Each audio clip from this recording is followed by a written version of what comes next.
I'm in the middle of our mid-semester break that's supposed to be a week long and is supposed to be in the middle of the semester, yet neither of those things are true.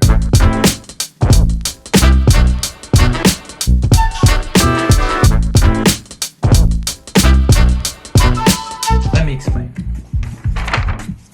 This is the entire academic year for the University of Sydney. That is where I attend. The semester starts here, goes all the way through March, and then we get to April. It might look like you've got the entire week of holiday. You'll notice that there's a little bit of green in here. That green is meant to be the mid-semester break, which is meant to be a week long. The 18th of April to the 21st of April is your Easter public holiday. If we didn't have this mid-semester break here, we would have just had a nice long weekend from the 18th to 21st. The 25th of April as well, that is also a public holiday. That is also a long weekend because that is Anzac Day. You see my gripe. What has happened is that they have put what was supposed to be a week-long break and smashed it right in between two long weekends. This mid-semester is in between week 8 and week 9. Our semester break is 13 weeks. How does between 8 and 9 equal the middle of 13?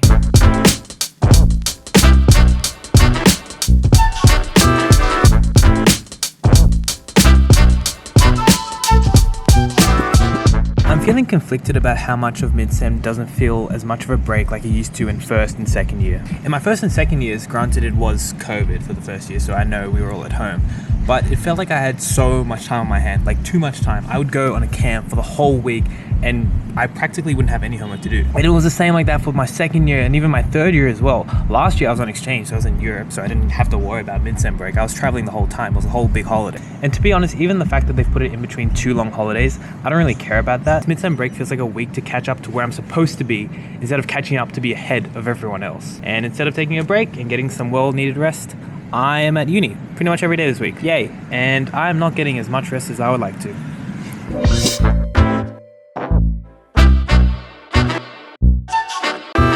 Even though I know that I can get through this week by working a relative set amount of time for each day in the week, I know that I'm putting myself in the best position for burnout. And I've been burnt out plenty of times during my degree, and I absolutely hate the feeling because I want to get work done. I really need to, but I can't. And I'm in the best position to be burnt out right now.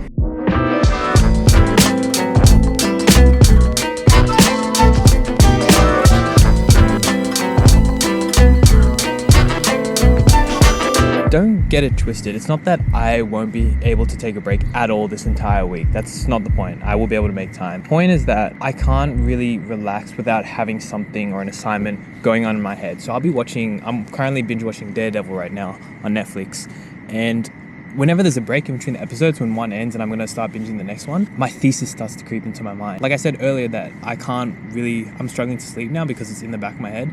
It's also in the back of my head when I'm trying to relax. So that's the main gripe I have right now with where Mid-Sem break is placed and how much it's been bothering me.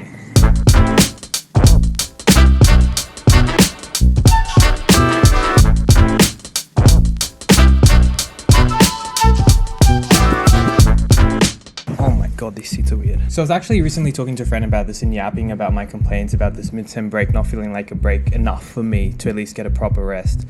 And one thing he suggested was to actually increase the amount of pressure from myself to put a time constraint on each task that I have to get done for this week for each subject. And I sat and thought about it for a reason, and he was explaining to me that when done properly, time constraints can actually force you to do the same amount of work in a shorter amount of time because you feel that pressure to get it done by a certain deadline. Your deadline is that amount of time, your time frame that you set for each task. So instead of taking the whole day to work on a project that you'll do half tentatively, if you force yourself to do it in half the time, you can attribute 100% of your brain power as opposed to 50% of your brain power for the whole day, for double the time. The reason this is better is because 1, you're fully focused on the task at hand, but more importantly 2, you get half the day back. And if worse comes to worse that you don't finish it by midday or by however long you set the task for, you still got that extra time, that extra leeway that you had prepared for to either work on that task or take a break, relax, and get back to it later in the evening. So yeah, I can continue yapping about how crappy of a break this is going to be.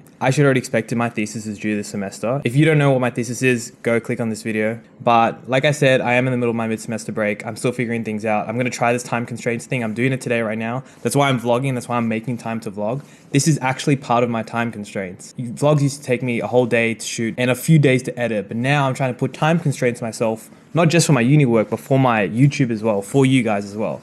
And we'll see how it goes. I really want to pump out more quantity, so here we go. Anyways, I'm going to keep this video short because I do have to get back to work. I'll catch you guys in the next one. If you enjoyed the video, drop a like. And if there's something specific you want me to vlog about or talk about, drop a comment down below. Love you guys. Peace.